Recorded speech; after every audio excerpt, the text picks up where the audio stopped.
Welcome to the Bootloader. I'm Paul Cutler. And I'm Todd Kurt, and this is episode 4. The show works like this. Paul and I each have brought 3 things to share with you. We'll spend a few minutes talking about each, but no more than 5. If you want to learn more, we have detailed show notes available at thebootloader.net. And give us a follow on Twitter at thebootloader. So, Paul, why don't you start us off this week? So the big one is probably the macOS Ventura was recently released. Got a couple new features, a couple cool ones like continuity camera, but you can't use Finder to drag and drop UF2 and hex files anymore. Gives you a nice little error every time you try. Now, Adafruit and Raspberry Pi both have excellent blog posts on it, so I'm not going to spend any time going through the technical how. I also would recommend watching the November 2nd Ask an Engineer with Lady Ada, where she actually goes and does a great overview of how this happens. But there's 2 workarounds for now. One, you can drop down to a terminal and use the copy command.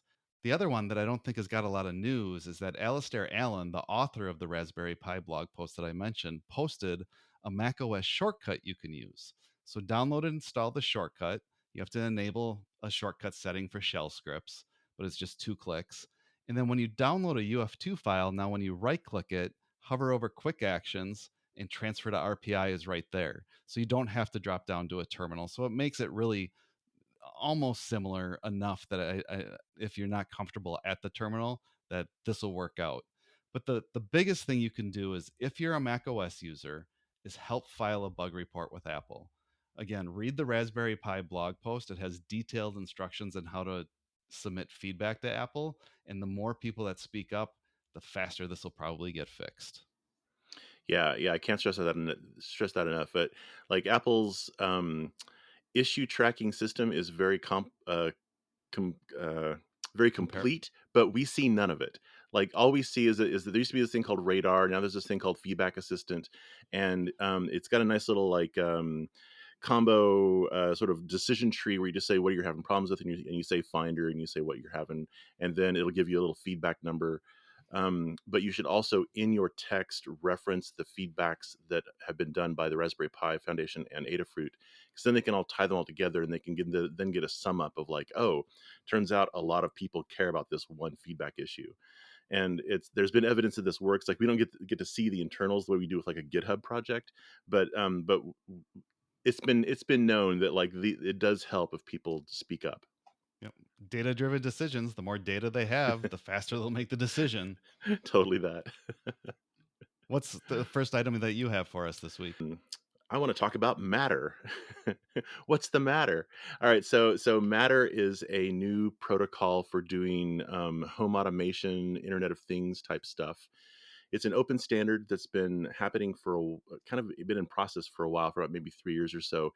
It actually is sort of an outgrowth of the Zigbee Alliance, which was a commercial group to sort of promote Zigbee, which is a BLE like Wi-Fi protocol that happened like about 20 years ago, and was a competitor of Bluetooth, but really was supplanted by Bluetooth Low Energy. Like they took a lot of the ideas of Zigbee and put them into BLE, and so that's why we've now got these really great low power devices that work really easily compared to old Bluetooth, which was kind of a pain to get kind of connected up.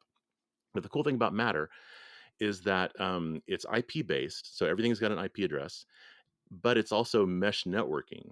So things doesn't have to be like a single router. If you've got a bunch of different Matter devices in your house and they all can see the net, but if one of them kind of goes away for some reason, like maybe it gets unplugged or something, that won't take down your whole home automation system.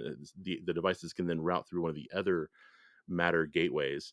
And so this works. Matter works with either Wi-Fi or works with this new protocol called Thread, which is sort of a really low-level BLE like protocol that is explicitly mesh networked and federated and stuff.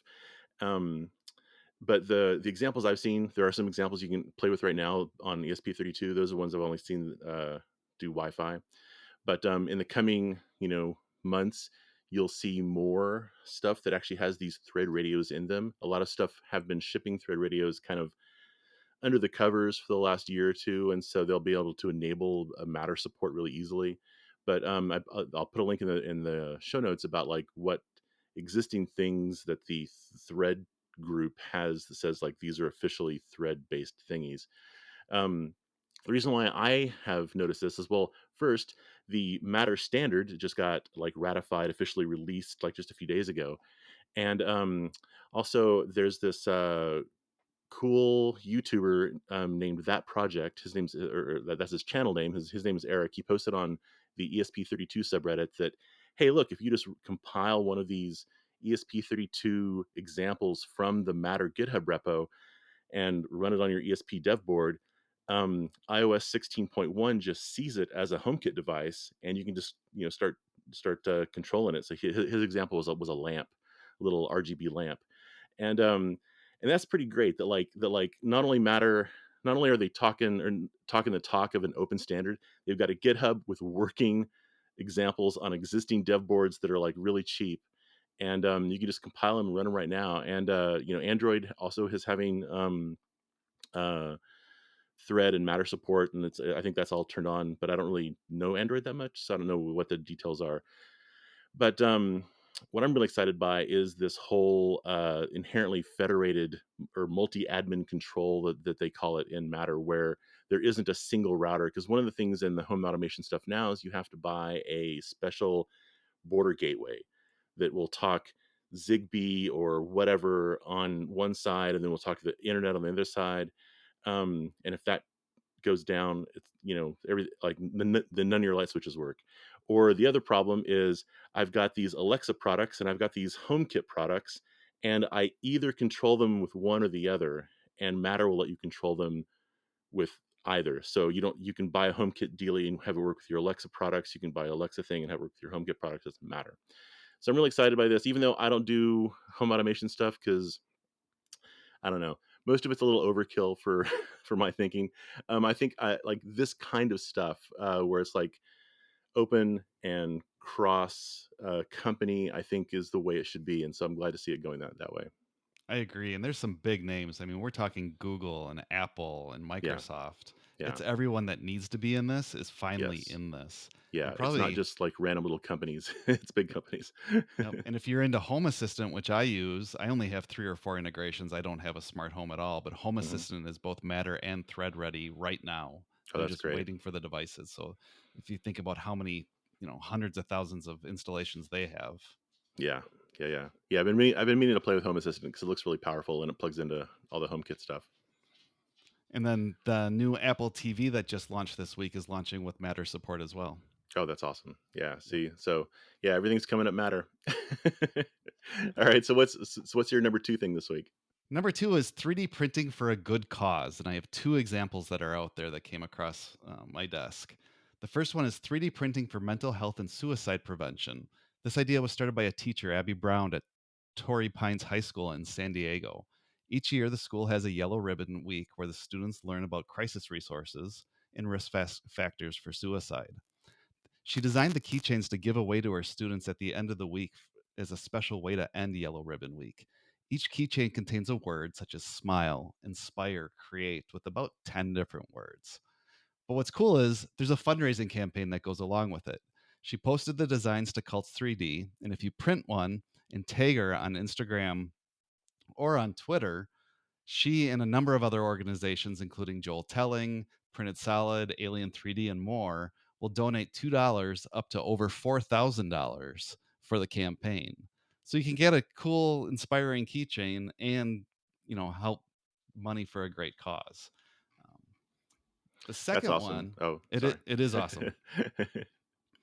The second one is 3D printed Toys for Tots. So most people have probably heard of Toys for Tots. Mhm. My family actually has volunteered the last few years. It's a great organization. But this one was organized by a company called IC3D in 2018, and they work with volunteers in the 3D printing community to print toys for kids. Mhm. Last year in 2021, they printed over 69,000 toys. This year, they have over 140 volunteers and have printed 27,000 toys so far. Unfortunately, signups are closed for this year because looked to go sign up for that. But you can donate financially or sign up for next year. And the toys are pretty cool. There's an articulated alligator, there's a train engine, there's cars, there's low poly dinosaurs. Mhm. And similar to Maker Deck that I mentioned in the last episode, they have a Twitch TV channel where you can watch the 3D printers whirring away printing the toys for tots. That's wonderful. It is. This is so great because a friend of mine who's got a couple of kids of the, like, 5 to 9 year old age, he got one of these, like, really cheap, like, $200 monoprice printers, and then just, like, gave the kids the URL to Thingiverse or Printables or whatever, and said, "Hey, find things you want to print," and and they just had fun, just like going like, "Oh, let's print out, yeah, an alligator. Let's print out this bracelet," and they just he just would set it up and go, and they would have fun watching it. They would then have fun playing with the thing when it was done. But a lot of toys with kids have a sort of a limited life cycle. Even if the toy stays together, it kind of like fades from the interest. And so he's like, okay, well, I guess I can print something else. Each one takes maybe an hour, whatever. Right. Only a couple grams of plastic. Exactly. It costs, pennies on the dollar compared to normal Yeah, toys. yeah. So that's awesome. I like seeing the idea spread out to a larger community who don't, just because not everyone has a 3D printer. Exactly. But it's cool to see the people that do actually using it for a great cause. Yeah, What's your awesome. next one? All right. So, have you ever taken a camcorder and pointed it at the TV that is showing the image from the camera and get I that have. weird video feedback? Yeah. Or uh, looked at these like trippy algorithmic screensavers that maybe like sync to music or whatever. So if you wanted to do something like this yourself, how would you do it? Right? You could get a camera and monitor, or you can get a video synthesizer. This is a thing that exists, it's been around forever, pretty much ever since cameras existed. The video synthesizers have existed. Um, and so I was at Synthplex last weekend. It's this sort of synthesizer convention, and but there were a few non audio synthesizers there. One of which really intrigued me was called Hypno by Sleepy Circuits, and physically it's a small box with knobs, sliders, buttons, and an HDMI port. And it's got a bunch of little jacks for like plugging cables into, like you would a normal synthesizer. And so the sort of user interface of it is you look at the screen, it's got like weird triangles or squares or whatever, and as you turn the knobs and slide the sliders, those shapes will morph and feedback and transform. um, those are just two of the video oscillators you can give it. You can also give it a live camera feed, you can give it video files, and then those become the oscillators that you then tweak and feedback, sort of in the box itself without having to have a camera pointed at a monitor. And so that in itself is pretty cool. That it's just like this appliance you just plug a HDMI cable into and then start tweaking knobs, and you get crazy trippy visuals that you can then fully control. But it's a Raspberry Pi based thing, which I thought was really interesting. It's also got Eurorack compatible jacks on it, so you can just plug in cables to your little synthesizer and then have the visuals sync to the music in ways that are they're more interesting than just the standard like audio boom boom boom. Um, and this has been developed by this guy since like 2019 or so, and there's an active forum. There's lots of documentation. It's not fully open source. It doesn't look like, but it's a Raspberry Pi, so it's I don't know. It seems like a nice hacker level tool.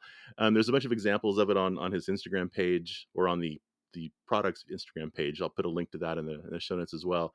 And it's just a lot of fun. It seems like a pretty pro level product. Like even though it's Raspberry Pi, you treat it as an appliance. You don't like you don't have to ever log into it with SSH or whatever. You just like turn it on, plug it in, and start tweaking stuff.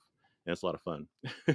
So you literally just take it, plug the HDMI source into a monitor or a TV, and Yeah.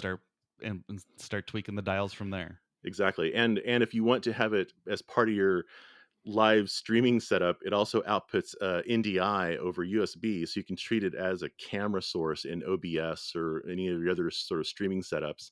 And so you can just have it like chroma key in, like you feed it a camera and it chroma keys that and feeds it ball back and then feeds it, and then you ship that back to your streaming setup. And so you can get totally crazy with it if you want. Well, that's great, and it's offloading the processing power to the Pi, so your computer that's using OBS is running just fine. That's so Exactly. smart. It's just seeing another camera source. So yeah. So how about you? What's your third thing for this week? My last one is I came across an article on Hackster.io, and it's called IO Rodeo launches the Open Colorimeter, a Circuit Python analysis tool for citizen science. Mm. It's a mouthful, But what grabbed my attention was CircuitPython, being a member of the CircuitPython community. Mm, And I actually read through the article and didn't understand most of the science behind it. It's been way too many years since I was in school, but here's how IO Rodeo describes it. It's the open colorimeter is an instrument with many applications, including measuring contaminants and pollutants in soil and water. So that sounds pretty cool. It's mm, actually an Adafruit Pi badge with a 3D printed case, and I mm, think it's pronounced a cuvette, where you add the soil or mm, the liquid that you're measuring. But the other thing that's cool is this is all open. It's published under an open license for the firmwares under MIT and the mm, physical designs under a Creative Commons 4.0 license. And they have excellent documentation with product guides and project tutorials. The first one that I came across for tutorials were to use the colorimeter to measure the blue dye in sports drinks. I'm like, what a great experiment. So you read through that, and again, I couldn't keep up with all of the science, but it walks you exactly how to use the colorimeter to do that. mhm. And their mission is to increase accessibility to scientific data collection tools by creating low cost open hardware instrumentation. Everything's open on their GitHub repository, which is pretty cool. But really, what caught my eye was that CircuitPython. I expect to see MicroPython in commercial applications. Mm, mhm. I'm always surprised and delighted when I find out that there's CircuitPython ones out there too. Totally. Yeah, I actually ran into the iRodeo people about 10 years ago. They've been around for a long time doing this sort of always open, um, low cost, scientific tools for kind of for education, but they've figured out ways to take, you know, Arduino class hardware and make it actually produce usable scientific results. So it's like, oh, here's this thing you can teach in your high school class to your chemistry students, but you're actually getting real data out that's, comparative to other stuff. And I love that it's all using like just the boards we have kind of sitting around on our desk. And like their cleverness is like the way that they've got the system set up to observe the substances being colorimeterized. Right. Well, I didn't know they had been around for a decade. That's great, especially for having an open company like that Yeah, with that kind of longevity. That's great to see. yeah, they're awesome. And what's your last one for us this episode? All right, so this is kind of nerdy. I mean, this whole podcast is kind of nerdy, That's but the goal. all right. So there's this tool called ffmpeg that I've used forever. It's a command line tool, and at the least of what it can do is convert video file formats. So you've got an AVI and in some with some weird codec, and you want to convert it to an MP4 that'll play on your phone. You can just do ffmpeg-i weird file.avi output to phone.mp4, and it'll figure it all out for you. But it does so much more. It's the back end for a lot of GUI applications. Like if you ever use Handbrake or VLC or MPlayer, it's also used by a lot of websites that do video. Like I know Wait, that, did you just say M player? yeah. Wow, I'm having flashbacks to many, many years ago. That's impressive. I'm sorry I interrupted. Keep No, going. no, no. Yeah, yeah, no. It's that's the thing. I used to use MPlayer all the time. It was like the best video player on the Mac It for a long. was. But yeah, I mean, MPlayer, a cross-platform video player. Like, how do you do that? Um, but like some of the ways that I use it is I use it to down convert HDR video to SDR um, for a while. Chrome didn't support HDR content, and so it would look all weird and blown out. And so you had to down convert it to like non HDR. HDR is high dynamic range, where they kind of fake the exposure to make it look like it's better. Anyway, I also use it to quickly crop a video. If like if you shoot with a wide lens and you like, oh, actually the thing I care about is in the middle, like half of the video, you can just use it to crop the image, but keep it at 720p. I use it to recompress 4K down to 1080p because I don't want to spend the time to upload a 4K video to YouTube or whatever. I also use it to convert audio from any audio format, be it in a audio file or a video file, to a WAV file, which you can then use it with CircuitPython. And I'll link a page of a bunch of cool ffmpeg commands in the show notes, because it's a great Swiss Army knife for doing any kind of AV thing. But if you do anything more complicated than just a simple file in, file out, the syntax for the command lines arguments to ffmpeg is crazy. So this person, oh, who is this? What's his name here? Zach. His Twitter handle is Zach Overflow. He created this thing called ffmpeg.guide. It's a website that lets you visually create a flow of video and audio that ffmpeg will act upon. And so the output is a crazy long ffmpeg command line command you can just copy and paste, and what you see is a bunch of little nodes and flows between nodes, and then you type in parameters between the nodes and stuff like that. So if you think in a flows and nodes sort of way, it's like, oh, finally I can use that sort of thinking to design how I want my ffmpeg command to be. And so I'm just now trying to play with it. But, it's also complicated because it's recreating what ffmpeg can do. And so he's going to have a paid version if you want to do really complicated nodes and flows. But if you're just doing up to 5 nodes, which is quite a lot of functionality, it's just totally free. And so you go to ffmpeg.guide and website and just try to use it, and also download ffmpeg anyway. It's totally awesome. Yeah, I was playing around with it. It is a great no-code solution. I don't know any of the command line arguments to pass to FFmpeg, and I was able to in just a couple of minutes figure out, okay, if I drag this here and put this there, and then Mhm. it does it for me. It tells me Yeah. exactly what I need to do. Yeah. Yeah, I'm wondering how much it'll replace my ffmpeg.tips.txt that I've had in my home directory for like 10 years. Cuz I can never remember how to do things. Right. Yeah, we'll see. So what else have you been working on in the last couple weeks?